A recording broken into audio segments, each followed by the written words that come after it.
o nosso amigo Marcos. Boa tarde a todos, que a paz de Jesus nos abençoe hoje e sempre. Antes de a gente começar nosso estudo, vamos tratar dessa maneira, estamos aqui sempre nessa caminhada para aprender. Eu queria, a parte, parabenizar primeiro esse empreendimento da Chelsea, que para mim realmente foi uma surpresa, ter um espaço, né, ecumênico, em que nos dá a oportunidade, nós homens, né, que estamos nessa jornada terrena, nos dá a oportunidade de, em algum momento do nosso dia, ter esse contato com Deus e com a espiritualidade amiga. Seja que religião for, o intuito da religião é a religação do homem com Deus. Então isso é fantástico. E agradecer também ao convite de nosso irmão Marcos, que foi bastante generoso de abrir esse espaço para a gente conversar.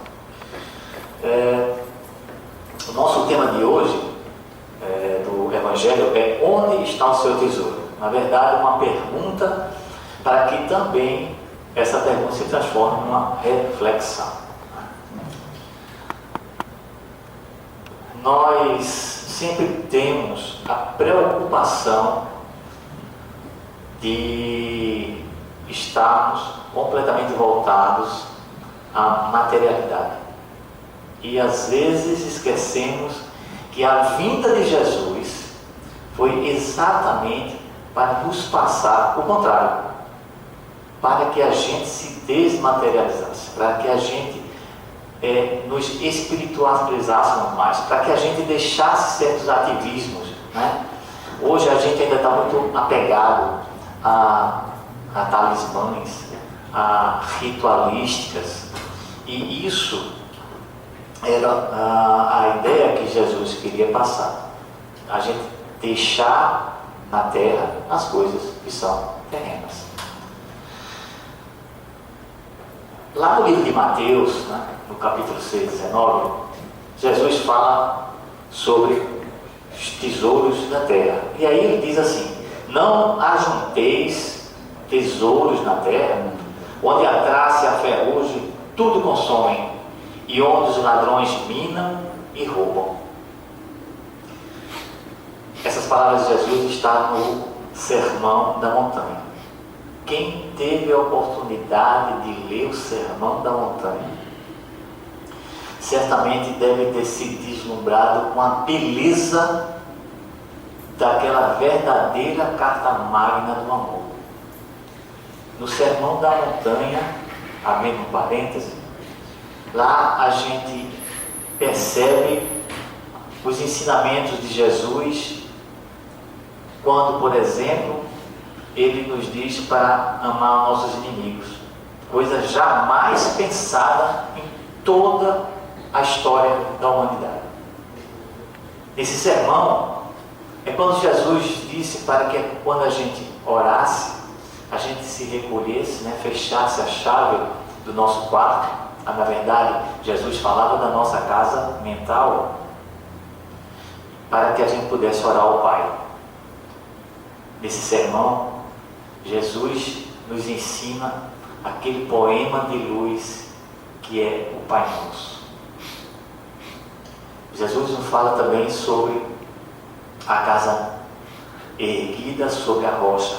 Enfim, fala também dos tesouros que nós devemos focar. E aí ele continua dizendo: mas ajuntai tesouros no céu, onde nem a traça, nem a ferrugem consomem, e onde os ladrões não minam e nem roubam. É uma linguagem muito própria daquele momento, daquela região, daquele lugar.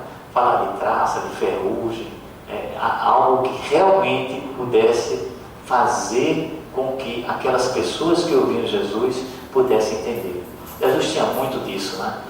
Ele, quando falava, percebia que ali naquela roda, nas suas palestras, tinham pastores, aqui naquela roda tinham donas de casa, eles percebiam quando tinha pai de família, ele falava exatamente para aquelas pessoas. Eu imagino que algumas pessoas se lembrem, por exemplo, de uma passagem em que Jesus contava algumas parábolas, e uma delas era da parábola da ovelha perdida, e que dava conta que um pastor tinha 100 ovelhas e uma delas se perdeu, e ele deixou as ovelhas para ir buscar aquela ovelha perdida. Para nós não parece ter muito sentido, não parece ter um significado, tá? Mas para um pastor, uma ovelha representava muito mais do que nós imaginamos, porque uma ovelha representava para ele a pele, que era cara, poderia ser usado para escrita, poderia ser usado para agasalho, então tinha carne, ou seja, uma série de agregados que representam ali naquela ovelha. Se a gente colocasse para os dias de hoje, eu perguntaria a algum de vocês: alguém por acaso iria se importar de perder o celular? Só de pensar a gente treme, porque não é o aparelho, entende? A ovelha não é a ovelha em si. Dentro desse seu aparelho tem os seus contatos, dentro do seu aparelho tem a sua agenda, dentro desse aparelho tem praticamente as coisas que você necessita para o teu dia a dia. Portanto, a gente precisa entender, né, na região e na época, como Jesus falava para poder atingir de cheio aquelas pessoas. Lembro também que nessa pregação, uma dessas parábolas, ele falava de um pai, né, da parábola dos filhos pródigos, que também perdeu um filho e que foi atrás daquele filho, enfim.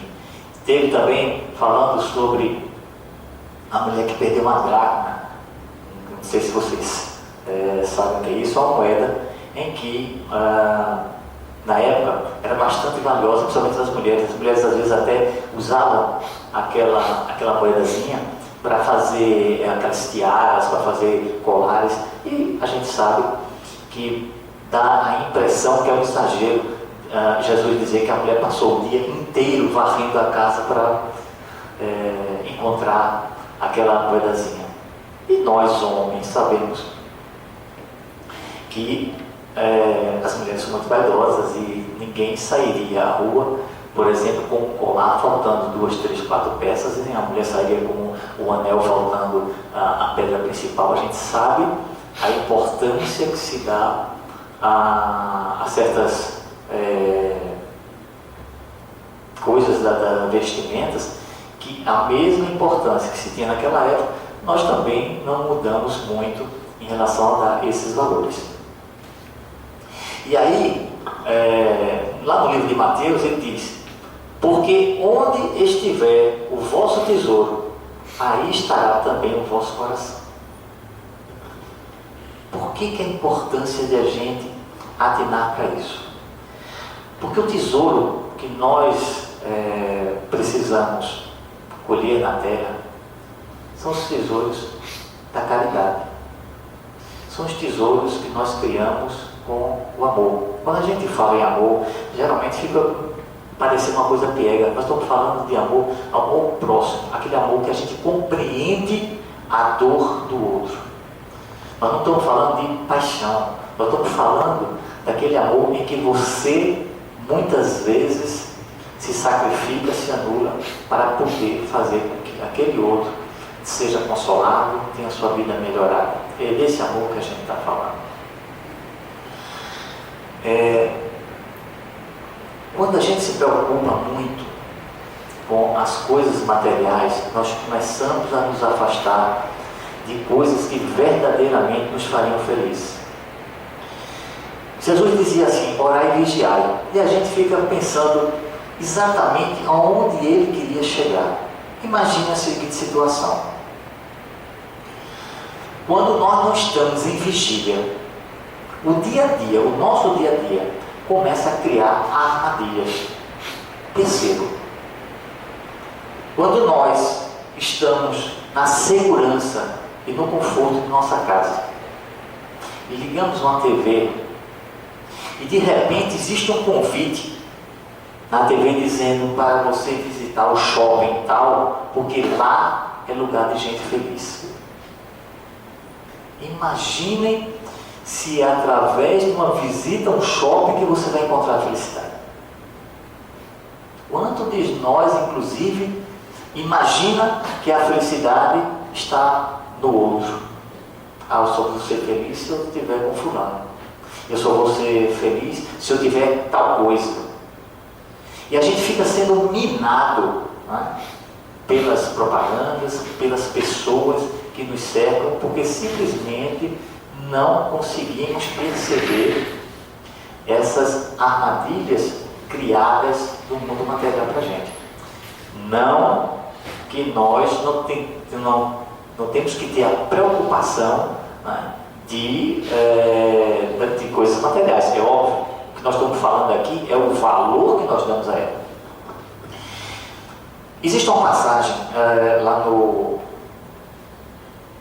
livro de Kardec, Obras Póstumas, e Kardec dizia assim, era uma noite, Kardec estava lá em casa, e ele ouvia umas batidas, e ele não entendia exatamente o que estava ocorrendo aquelas batidas. A esposa dele chegou em casa e ela também ouviu umas batidas, e Kardec estava trabalhando no Livro dos Espíritos, ele estava escrevendo, né, o livro. Na verdade ele não sabia nem ainda se ia tornar aquelas suas anotações em livro, mas ele estava lá escrevendo e continuava a ouvir batida, e a esposa também ouviu. Tá? Algo que ele achou aquilo bastante estranho. Numa das reuniões mediúnicas, ele perguntou à senhora Bobin, que era quem recebia os espíritos que trabalhavam, que participavam da ajuda, né, quando ele estava fazendo a codificação. E aí ele fez uma pergunta que deixava ele intrigado. Perguntou à pessoa se aquelas batidas tinham sido ela que tinha sido provocada. A pessoa disse que sim. A pessoa foi quando houve a revelação, a identificação de que se tratava do espírito da verdade. E aí se seguiu um diálogo, mas algo que chama a atenção e que demonstrava também uma preocupação de Kardec era o seguinte, era apenas um trecho que eu vou passar para vocês. Disseste que serias para mim um guia, que me ajudarias e me protegerias, e compreendo essa proteção e seu objetivo numa certa ordem de coisas. Mas poderias me dizer se esta proteção se estende também às coisas materiais da vida? Era uma preocupação de Kardec. Portanto, nós não podemos ainda nos espiritualizar a ponto de renegar tudo. É óbvio. E nós estamos falando de Kardec. A resposta do Espírito da Verdade foi: nesse mundo, a vida material representa muito. Não te ajudar a viver seria não te amar. Percebem que nós temos que ter nossas vidas uma certa divisória entre as nossas obrigações materiais, mas também isto que está acontecendo aqui e agora. Nós estamos cuidando das coisas dos espíritos, do nosso espírito. É disso que nós precisamos sempre atinar. É por isso que o valor de um espaço como esse é muito grande. Vocês talvez ainda não conseguiram atinar para isso. Uma fogueira, um braseiro, quando as pedras das brasas estão juntas, ela se mantém acesa por muito tempo. Tire uma daquelas pedras, afaste e veja quem se apaga primeiro. Nós aqui representamos essa pedra do braseiro. Quanto mais próximos estivermos, quanto mais espaço tivermos para poder estudar o Espiritismo, estudar a doutrina, entender o Espiritismo, pregar o Espiritismo, encarar o movimento como nós sermos parte dele, muito mais importante será para a humanidade. Kardec dizia que o Espiritismo seria ser a religião, não uma religião. Essa era a intenção, inclusive, dos próprios Espíritos.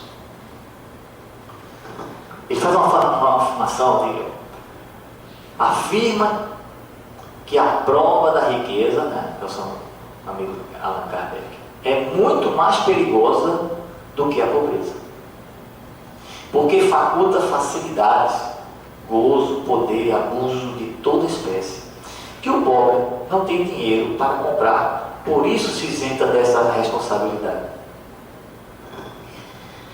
Eu não sei se vocês, eu vou pronunciar um nome aqui, eu não sei se algum de vocês já ouviu falar, tá? É um nome que já passou por algumas na televisão e, enfim, foi motivo de muitas reportagens.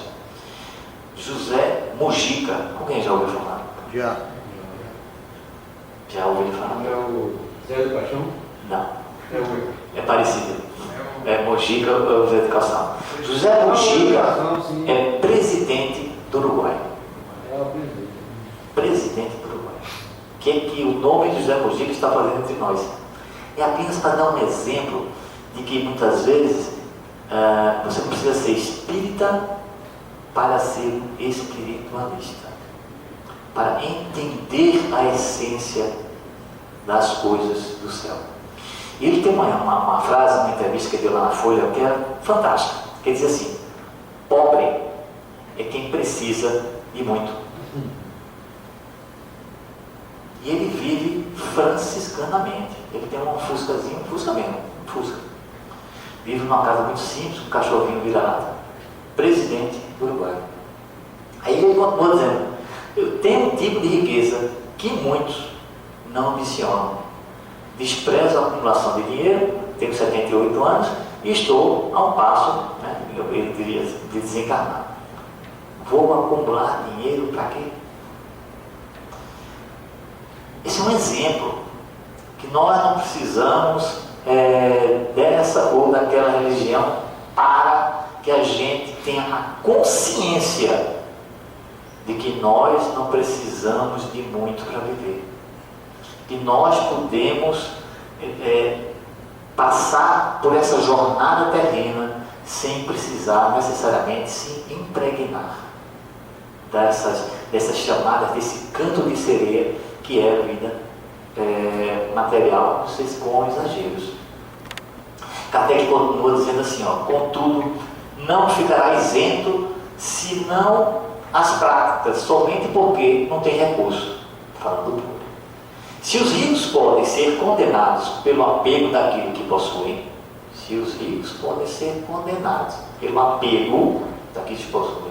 os pobres, com mais razão, podem ser condenados por se escravizarem aos bens que não possuem. Esse é o pior deles. É aquele que vive eternamente imaginando e sonhando aquilo que está além de suas posses. E sabe o que acontece? Mergulha em dívidas que torturam dia e noite, porque não conseguem entender que, para ser assim uma linguagem muito nossa, dinheiro é matemática. Quando nós fazemos do dinheiro o nosso inimigo, nós somos o primeiro a sofrer com isso. Lá no Evangelho, no capítulo 17, fala: a busca de tesouros imperecíveis é fundamental à felicidade. Fundamental à felicidade. Todos temos que pensar na vida futura e não se apegar ao imediatismo de respostas que satisfazem os apetites materiais e vantagens pessoais na sociedade. Vemos isso direto. Aqueles que, por alguma razão, conseguiram chegar ao poder político, vivem muito próximos do caminho de se corromper, porque não conseguem enxergar o amanhã. O próprio Chico Xavier disse que já viu na espiritualidade políticos em estado de penúria.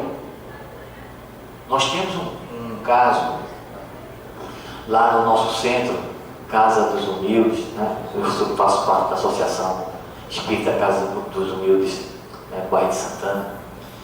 Nós temos casos lá durante uma doutrinação que a pessoa não identificou, mas o doutrinador conseguiu perceber que aquela pessoa tinha sido um político muito famoso.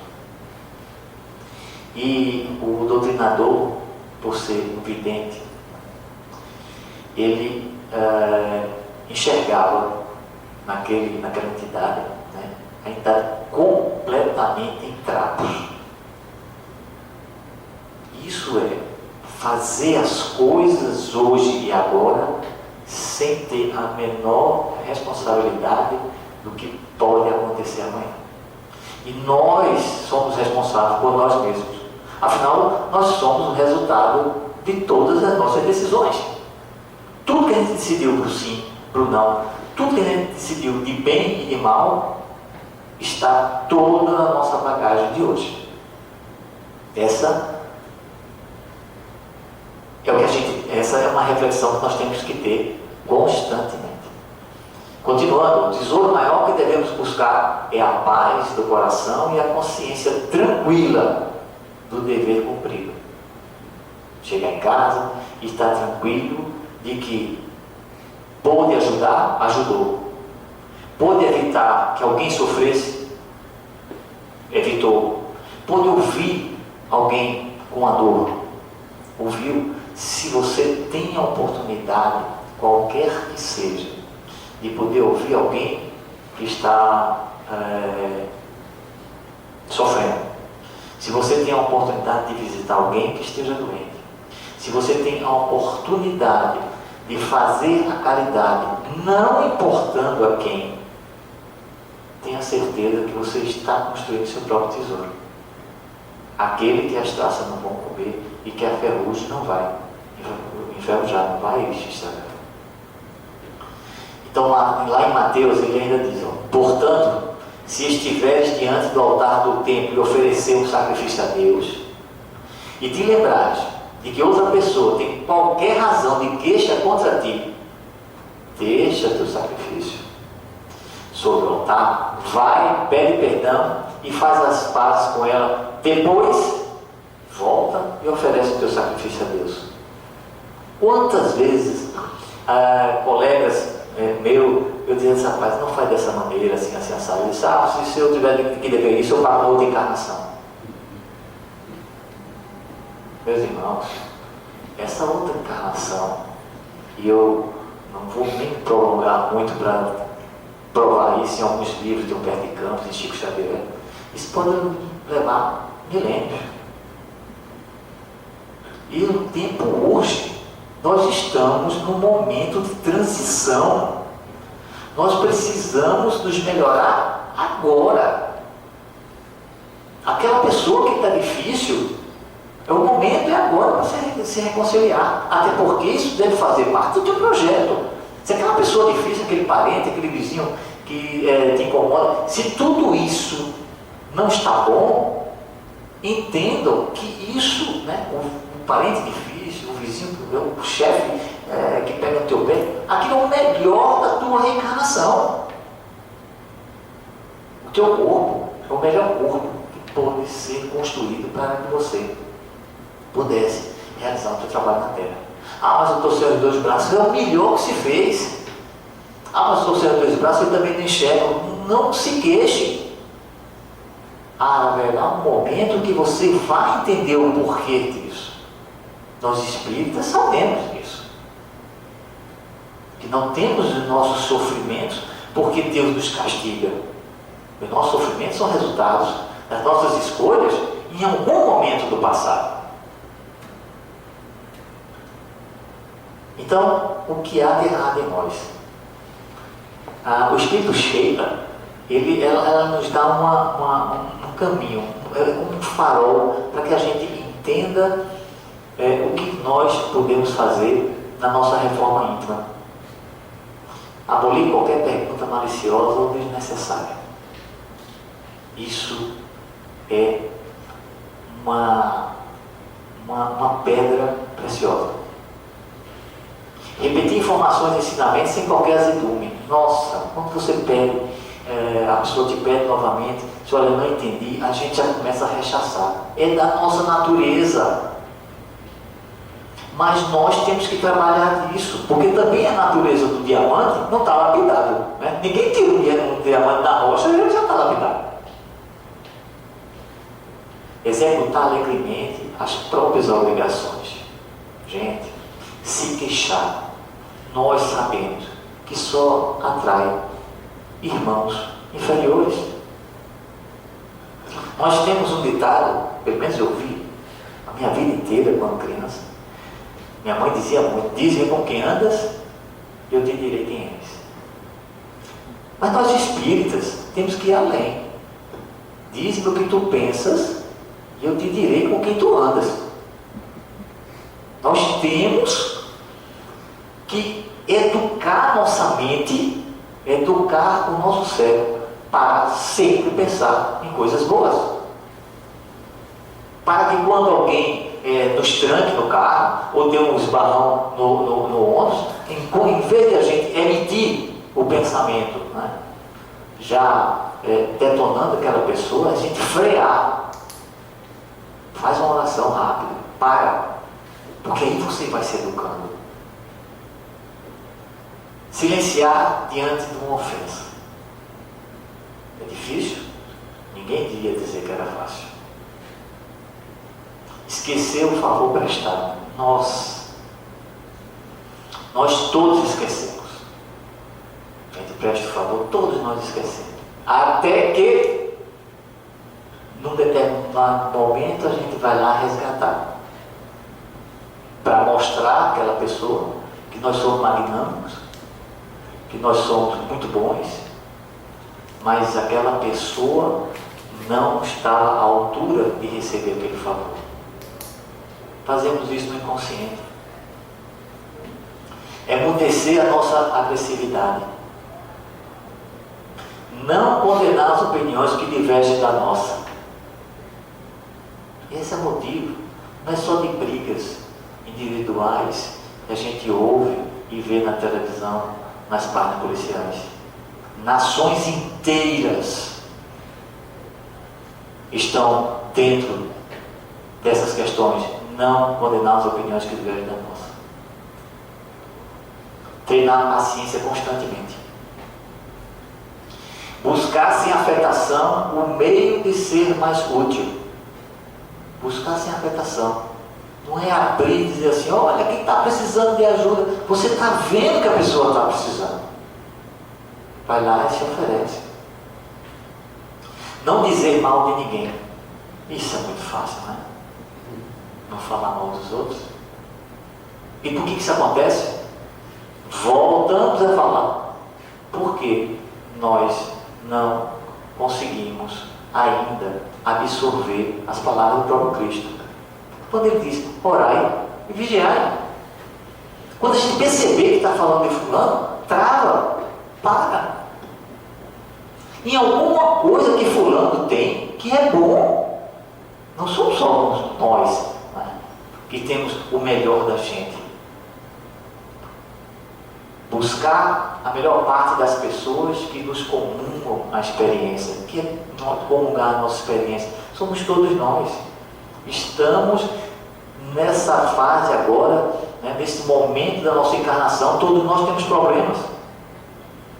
É impressionante, eu tenho muitos amigos que são católicos, outros são, enfim, de outras religiões, né, batistas.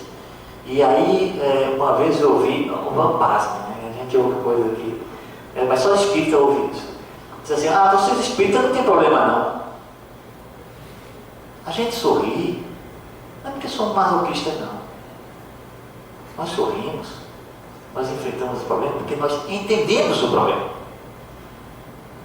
Quando nós entramos na casa espírita, com mais frequência, eu venho de uma família espírita, mas não era muito frequentador. Eu estava numa fase muito difícil, parece que a história é a mesma, né? Sempre pelo amor ou pela dor, a gente entra. E eu, com todos aqueles problemas, e enfim, as coisas começaram, de certa forma, dar uma clareada, e eu comecei a entender que não é na casa espírita que estava fazendo clarear as coisas, que estava fazendo melhorar as coisas, nada disso. É porque eu comecei a entrar num estado de equilíbrio, e aí eu comecei a enxergar as coisas como elas eram. Eu comecei a entender o que eu deveria separar que era urgente, o que eu poderia dar mais atenção, né? E aí eu percebi que havia momentos que eu ficava dizendo assim, ou eu fico com a família, ou eu me mato para pagar dívidas. Foi uma escolha. E aí, aonde estaria o meu tesouro? Que escolha que eu deveria fazer?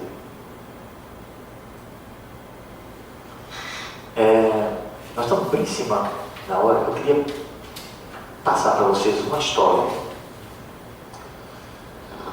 É óbvio que eu sei a história toda, mas talvez ela se torne mais bela se eu ler.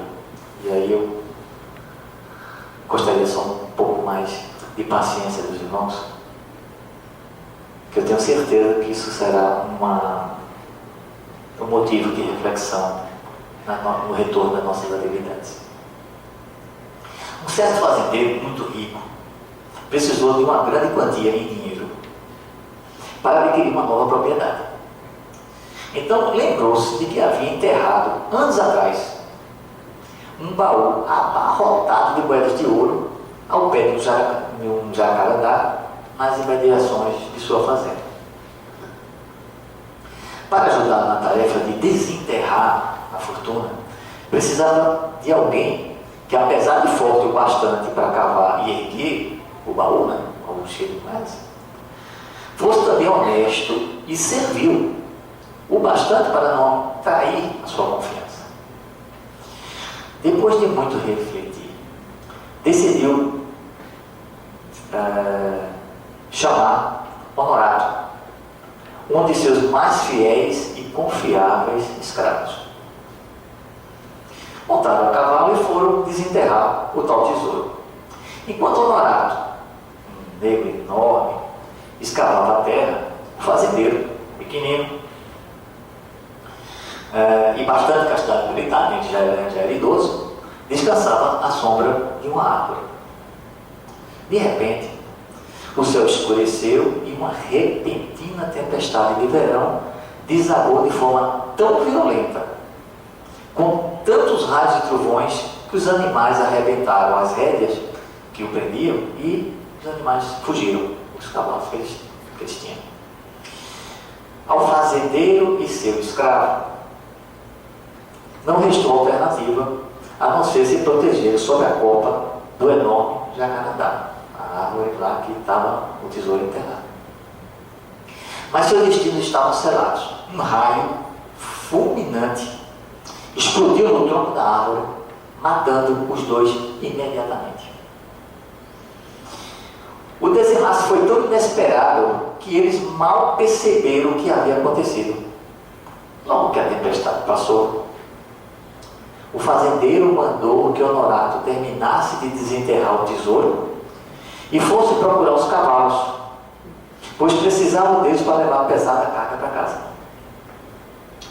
O escravo, como sempre fizeram, acatou servilmente as ordens do seu senhor e, com o tesouro fora do buraco, percorreu as cercanias voltando, desconsolado, pois os animais tinham desaparecido de uma vez. Não conseguiam mais encontrar os animais. O fazendeiro, irritado com o que julgou ser incompetência do escravo, ordenou que ele levasse o baú nos ombros. Mais uma vez, o obediente negro acatou. Colocou o pesado tesouro às costas e seguiu viagem.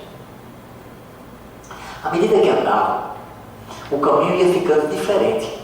E, em vez de chegar à casa da fazenda, chegaram num lugar completamente desconhecido.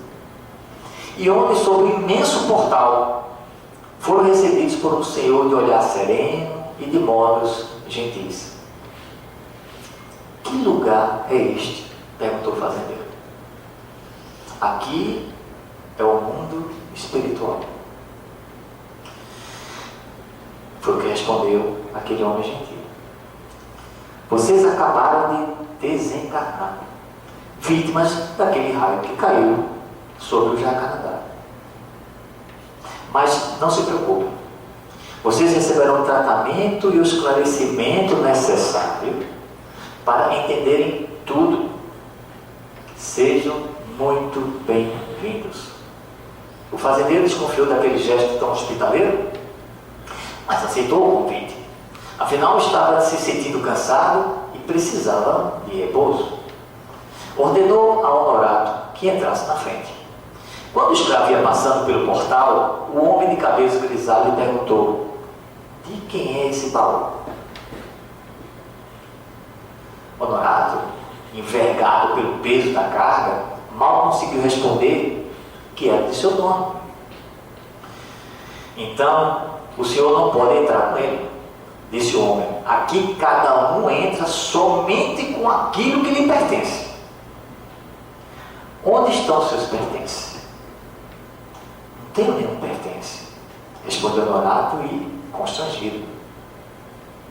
Nesse momento, o fazendeiro, orgulhoso de toda aquela fortuna, ordenou ao escravo que a colocasse em seus ombros. E aí o Honorato vai lá e pegou aquele baú e botou em cima do ombro do fazendeiro, cansado, já com a idade avançada. Acho que o senhor não vai aguentar, disse lá o escravo. Advertiu o simpático recepcionista: melhor deixar esse baú aí fora. Era o que dizia o homem lá do portal. O fazendeiro ficou histérico. Jamais! Então o senhor acha que eu vou abandonar minha fortuna? Ainda estou forte o suficiente para carregá-la. Dê-me logo isso aqui, gritou para o escravo, e voltando-se para o outro: não foi o senhor que disse para cada um entrar com os pertences? Está bem, faça como achar melhor. O escravo, livre daquele peso terrível, entrou feliz e sorridente no mundo espiritual. O fazendeiro, achatado pelo peso do baú, entrou gemendo, capengando, todo encurvado. Após transpor o portal, o fazendeiro perguntou ao homem que o havia recepcionado: onde devo guardar o meu baú? E aí ele respondeu: em lugar nenhum. Isso sem perder a serenidade, né? E aí o fazendeiro perguntou: como assim? Eu não posso ficar com esse peso insuportável nas minhas costas pelo resto da vida. Preciso esconder o meu baú em algum lugar. Ao que respondeu: aqui não há lugar para pertences materiais. Explicou o homem: este escravo, que disse não ter trazido pertence algum, na verdade trouxe um tesouro muito maior que o seu. Trouxe um baú abarrotado de virtudes. Aliás, virtudes que o senhor mesmo reconheceu quando escolheu para ajudá-lo na tarefa de desenterrar a fortuna. A diferença é que o tesouro que ele amealhou não tem peso, e por isso não precisa ser sustentado pelos seus ombros, mas pela nobre humildade do seu coração. Meus irmãos, agradeço a oportunidade a todos. Que Jesus nos abençoe hoje e sempre.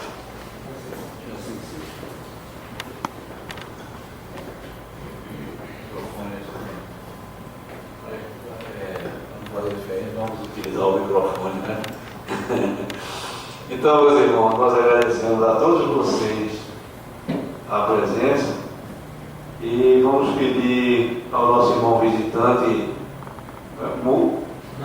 Mansos, que faça a prece de encerramento. Se quiser ficar aí, se quiser vir para cá, você fica à vontade. Vamos agradecer a Deus, nosso Pai, por essa imensa oportunidade.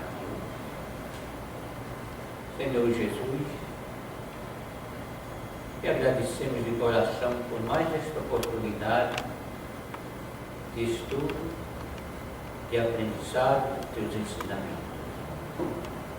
Abençoa-nos, Senhor, no propósito estamos imbuídos nesse aprendizado que faz parte da nossa evolução. O teu amor, e a tua divina misericórdia nos abençoe hoje e amanhã e sempre. E assim seja. Que assim seja.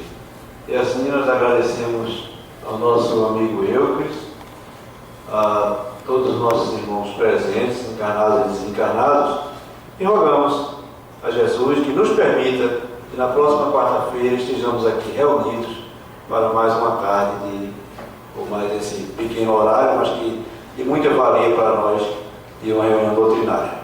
Deus nos abençoe, que todos possam retornar em paz. Muito obrigado. Muito obrigado.